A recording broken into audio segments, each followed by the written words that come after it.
friends. This is Dick Thornburg, and you're watching Brooksby Cares, the philanthropy show. Well, usually we have three separate segments, but this particular show, we're going to break a little bit because we have some very special news of things that are going on, and it has to do with the Music and Memory program. And we begin with my honor of having our Associate Executive Director, Todd Delaney. Todd. Good morning, Dick. Who is serving out his term as the administrator at Continuing Care. I am. What we called Renaissance Gardens for a long time. Right. And with him, the Activities Program Manager, Brian Cohane. And Brian, you've been here since Hector was a pup. Yes, 9 years. How about? 9 years. Wow. Yeah. Well, I'm going to take this first part of the interview to talk primarily to Todd, but feel free to chime in any time. All right, thank you. He knows when I need the help. He can jump in. Todd, there's a common feeling among older people that we're losing our memory, that we just, at least large chunks of it have gone missing somehow. My observation of this phenomenon is just from my personal experience. Is there any data to back this up? Well, I think, some memory loss is a normal part of aging, right? I think we all experience that. But we do have some data. Let's not say we all. I've been feeling it a little bit too. Trust me. So we do have some data that can kind of give us an estimate about how large of an issue is cognitive impairment based on a demographic. So what we've utilized is we've pulled prevalence rates of cognitive difficulty from organizations like the Alzheimer's Association, and what they've showed us is, a conservative estimate would be residents or people within the age range of 75 to 85, that there's about a 15% estimate of those that are living with cognitive impairment. So when we as our community look at that, we take that data point and we apply that to our current demographics on campus about people's age and where they are in life, and then we can get a good idea of what is our internal demand for cognitive support programs and memory care and different things like that. So, well, now when we're talking about expansion of the Brayburn Gardens, I understand that memory care is really in the site for that. Yep, absolutely. What we proposed to our board in our total expansion plan was to really double the amount of memory care apartments we have on campus. Yeah. So what we were proposing to do was build a nicer, newer, more attractive assisted living, and then retrofit, reposition one of our other areas to increase our memory care capacity. So it's definitely a big program that our company is focusing on now. It's where the industry is trending in terms of memory care and how do we create that supportive living environment for residents with cognitive impairment. Well, it seems that if all the people with cognitive impairment or memory loss were lumped together and you found a pill to cure it, you'd empty about a 30-year residence house. Well, if we could do that, we'd all be very wealthy, I think. So, yeah, I think it's safe to say that, most of the, a good portion of, say, a third of the residents living in continuing care are living with some sort of cognitive impairment. We have a memory care floor that we specifically create that environment for those residents that have those needs. And then we also, in skilled nursing, we have a program where we try and have a neighborhood carved out for residents that are living with cognitive impairment. Yes. So it's a good amount of our census. Okay, let's come down to what specific what we're talking about. There's a nonprofit organization dedicated to improving the quality of life of elderly persons by bringing music into their lives. Fill us in on the group known as Music and Memory. So Music and Memory is and Brian, maybe you can jump in a little bit here. He's worked a little more closely with them. But it is a not-for-profit company that was started by Dan Cohen. Who's a social worker. And essentially the goal is to create a training program so that this organization can train facilities on how to create this music and memory program using iPods and digital technology, so we can provide all of our residents that would benefit from it a very personalized individual playlist of music that will help spark and trigger music-driven memories that will improve the quality of life for. Are you convinced that there's scientific data behind this music and memory business? 100%. There really is been a lot of research done with the connection of music and the brain. Pretty much it's really hardwired into our brain at a very early age. You know, we grew up with music, and it does trigger a lot of memories when you hear a certain song, and sometimes those memories can be sad, sometimes they can be happy, sometimes they can be romantic, but it really triggers a lot of memories. And sometimes someone will say, well, how many songs could I listen to that might benefit? It's unlimited. You know, you could have 150 songs, different songs, and 150 different memories. An interesting note on Dan Cohen, it's not very often I have the opportunity to speak with the actual founder of the organization, but I have had a chance to have several conversations with Dan. And he was thinking, what would I like to listen to when I go into what he called a nursing home? What type of music would I enjoy? We don't call it a nursing home. Yeah, I know, but that's what he was calling. All right. And he was thinking, you know, what would I enjoy? What would make me happy? What would make me reflect a little more on my life? And he just started thinking more and more on this, and how could he bring it to the residents who are already in need of such a program. Yeah. Todd, there's a 12-year-old granddaughter of some Brooksby residents who discovered this program and brought it to you for implementation. Describe how she heard of Music and Memory and how it came to you. Yep, so Shoshanna Cohen is her name, and she is a 12-year-old girl going through her bat mitzvah, and this is her project that she's working on for that. And she essentially emailed us out of nowhere. Yep. We never met her, but emailed us and said she has a passion for music, she has knowledge of this program, and she really wanted to try and see if she can implement it at Brooksby. And we jumped all over it, an opportunity to support her and her growth in life, and something our residents will certainly benefit from. What was she proposing? Just to be able to help raise awareness of the program, to encourage donations of, gently used or new iPods or iTunes gift cards. So her role was to, introduce it to us, say, would you be supportive of this? We said absolutely. Brian and his team have gone through the training that they need for the program, and now she's out in her community, gathering donations. So. Well, now, as you know, we happen to have captured Shoshanna here for this program. Will you introduce her to our TV audience? And she'll be with us in just a moment. Absolutely.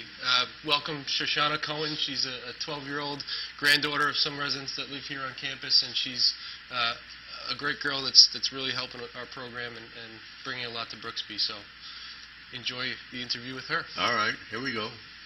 Well, and promised, here we are back again, and my very, very special guest, Shoshanna Cohen. Shoshanna, it's a pleasure to have you here. Thank you. And you are kind of the star of our show because you got something started here. But we want to know a little bit about you first. Tell us something about you, where you were born and where you go to school. I was born in Boston, and I go to school in the Galvin Middle School in Wakefield. Is that a public school? Yes. Yes. And you're in? I'm in the 7th grade. 7th grade, yes. And what are your favorite topics or subjects? I like social studies a lot. Do you really? I do. And I like Spanish. Are you thinking about college already? No. No. I'll bet your parents are, though. Yeah. What do you like to do in your free time?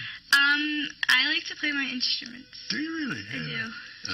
Do you have set practice times? No, but I have lessons and periods in school that I play, and then I practice at home whenever I can. Yes. Do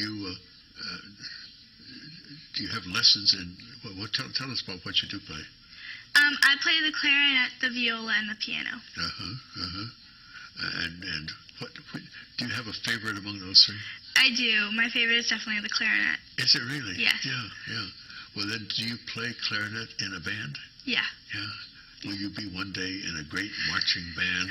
I want to. Yes. I want to be in the marching band. Oh, that's wonderful. Yeah. How long have you studied clarinet? I started 2 years ago, but I feel like I've been playing for a very long time. Because? I'm just so comfortable with it. And is that so? Yeah. Did you have an idea you'll take up any other reeds? I actually just started one today.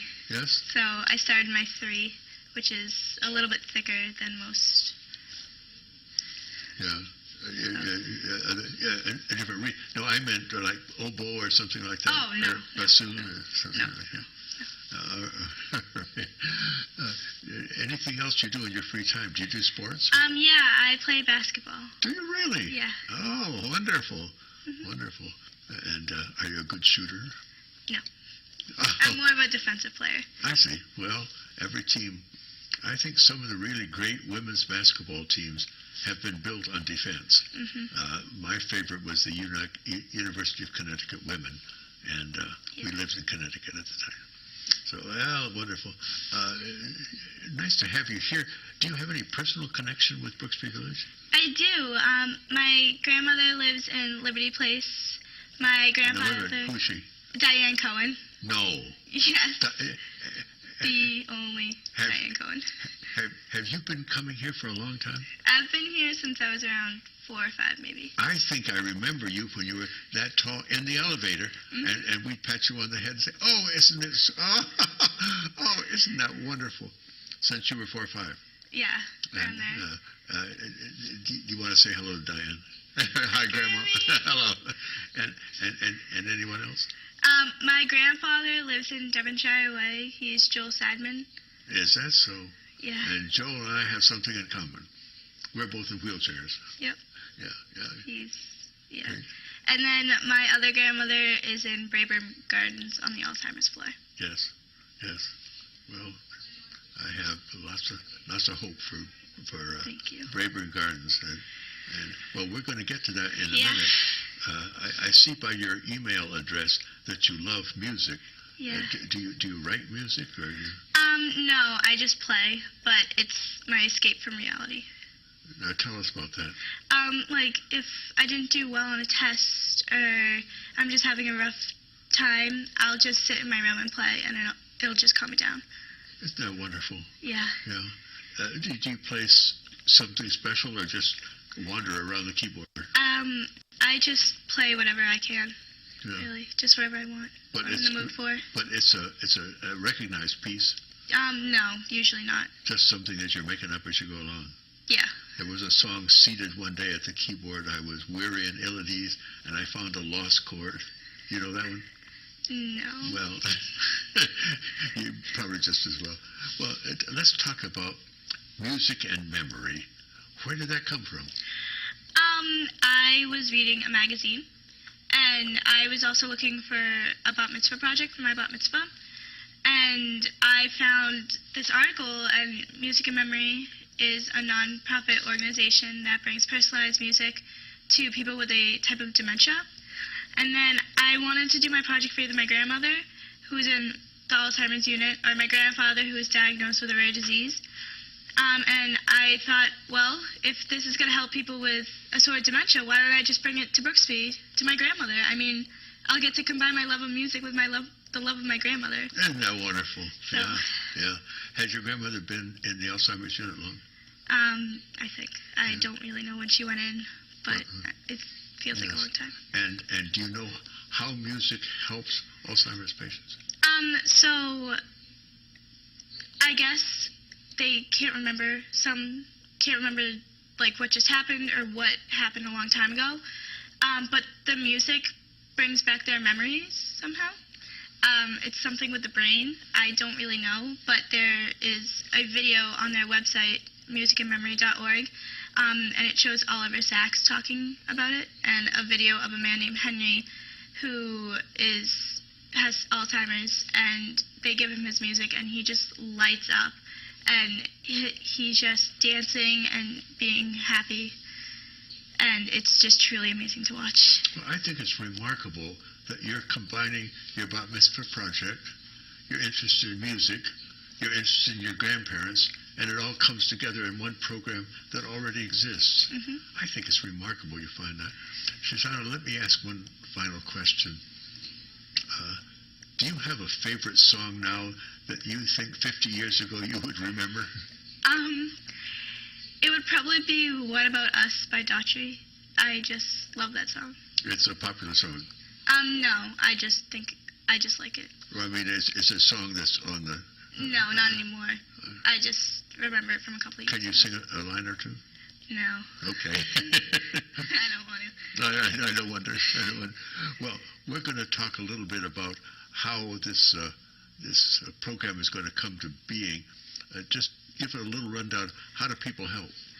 Okay, so you can either donate gently used iPods, preferably cleaned out of all the music that was on them. You can donate iTunes gift cards, so we can buy music and more iPods, or you can go to a website that I'm not sure of and purchase an iPod for only $49. Really? Well, we'll have some details on that coming up in just a moment. Shoshana, it's a wonder to meet you here. You too. And I know that your grandparents are just going to be tickled to death to see you, but all the other residents of Brooksby, especially those that used to meet you on the elevator with your grandmother, thank you for coming in. Thank you. Thank you for being with us and bringing this wonderful program of music and memory. Well, we're going to get a little more detail on that from Brian Cohane. We'll be back in just a second. Don't go away. Well, here we are. Brian, let me address this to you. Sure. Do you see this as a potential program, just as another lifestyle improvement or might there be some long-term improvement in the lives of some dementia patients? This is definitely a long-term improvement type of program. It is going to make a big difference with our residents here. It's yet another tool that we can add to our arsenal of tools to help our residents. It's definitely a long-term program. It's already been proven. We're not the first within Erickson communities we are, but we're not the first facility to implement this program. There are several hundred across the country and several outside of the United States as well that have been doing this program for a year or so, and they've had great results. And I'm expecting and anticipating the same long-term. Okay, I was going to ask, are we the first Erickson community? You said we are. Yes, we are. All right. Yep. We'll plow the way for others. Exactly. Well, I think viewers seeing this clip of Shoshana will want to see why Continuing Care, will definitely see why Continuing Care wants music and memory as part of their work. How did you become involved with music and memory? Well, actually through Shoshanna and Todd. You know, Todd got the original email from her, and Todd forwarded it to me and asked my thoughts on it. And right away, this is a winner. I could just feel it in my bones that this is a great program. It's something that we're looking for. It takes it beyond your usual sing-along music programs. There's a connection with music with all of us that is well documented, but this just digs a little bit deeper and personalizes it so that we can reach the individual resident. Very person-centered program. We have sing-alongs, and we're always amazed at when people sit down and they may have some memory loss, but yet when they hear a song they know, or as they were growing up, they know all the words. They anticipate it and they sing right along with it. That's wonderful. And after the song, they may, have a little more trouble or reflect some memory issues. But with this program, not only have they noticed that the person does come alive when they're listening to their personalized music list, they can take the headphones off, and for a certain amount of time, it depends on that resident, but they're in the moment. They're able to carry on a conversation and go back and forth and enjoy the time with you. So it's very beneficial for families as well. How many residents are we talking about in Continuing Care? Realistically, several hundred.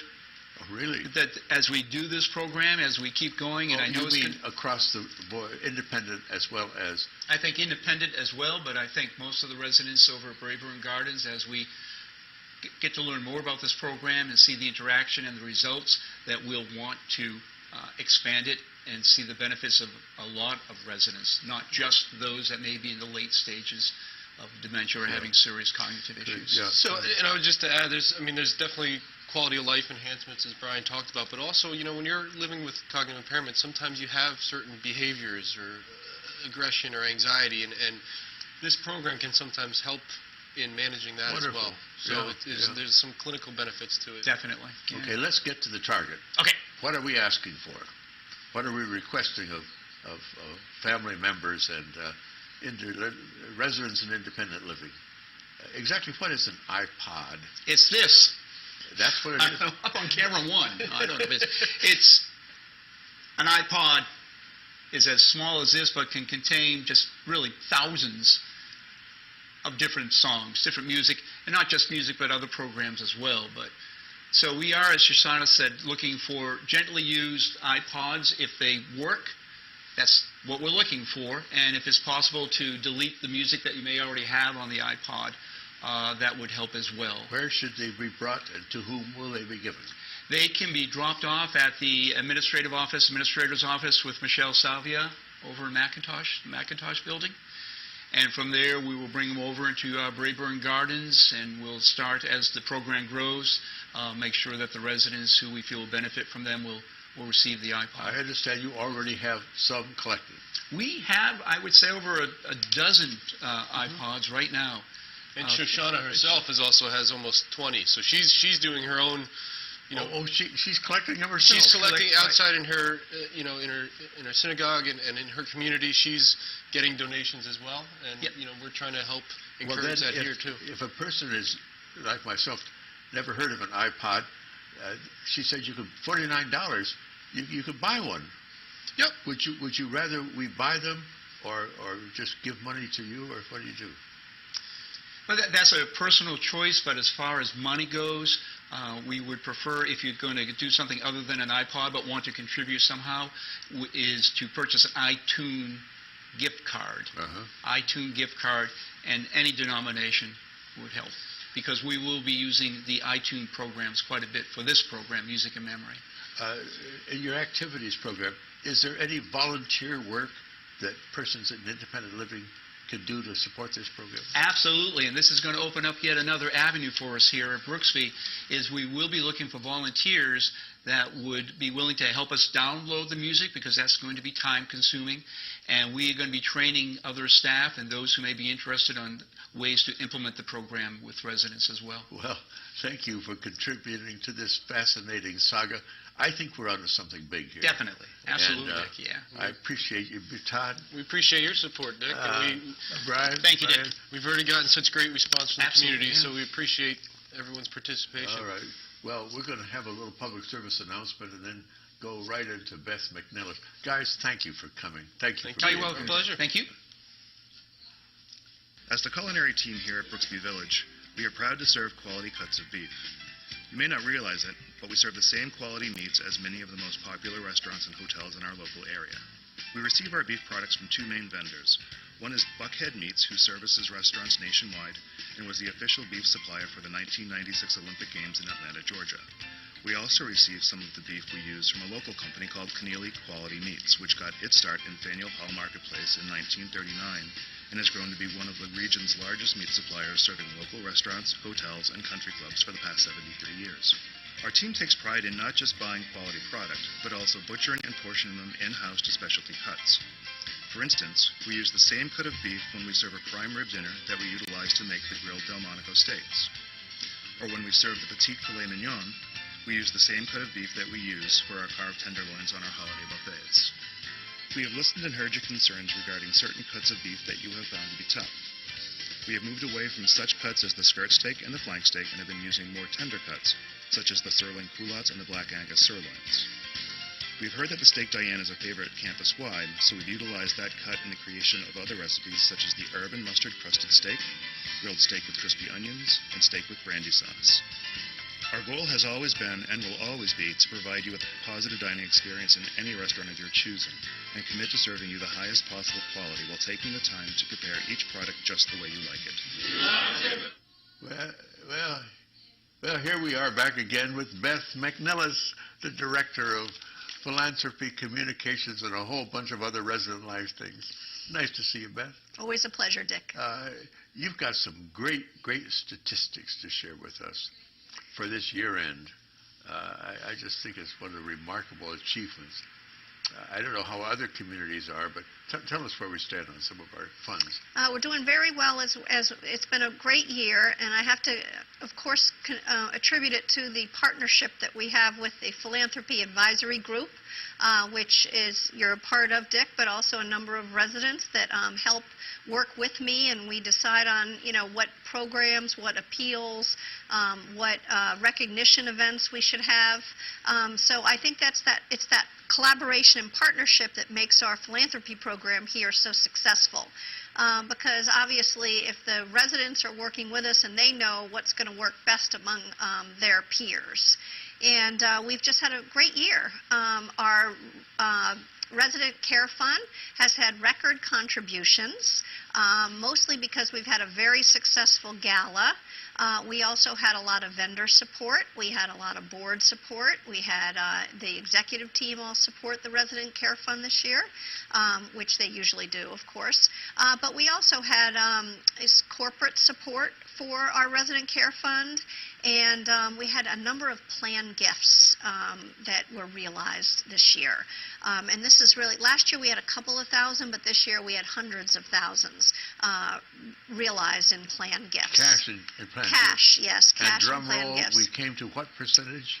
We're at 145% of our goal, and our goal was, our goal was 255,000, not including our Jim Davis gift, and we have exceeded 653,000. So wonderful. really an amazing amount. And what's wonderful about that, Dick, is each year we've tried to keep up with the expenses in that. And even though only 1 to 2% of residents use the Resident Care Fund, per resident we know that the cost is very high just because most of the care is given in continuing care, which in the skilled nursing facility is very expensive each month. So that's where most of the money goes. But this year, because we have less folks on getting services because of the senior care option and some other options we have, Medicaid, so we haven't spent as much and we've brought in more. So Well, now you have scholarship program results too. yes, so our Year Scholars end, Fund, we had hoped to bring in 170,000, which would cover our 39 students this year. But actually right now we're at 178,000. So, of course, the Crafts Fair always donates money. Also, we've had John Murphy and Joan Papalardo do their DVD of their little Christmas village, and they brought in over almost $600 yesterday from the proceeds from that. Yeah, wonderful. So that's a great addition, too. So we're basically, as they say, going on all cylinders here, Dick. But you have a special gift on that too, On the scholarship fund. Yes.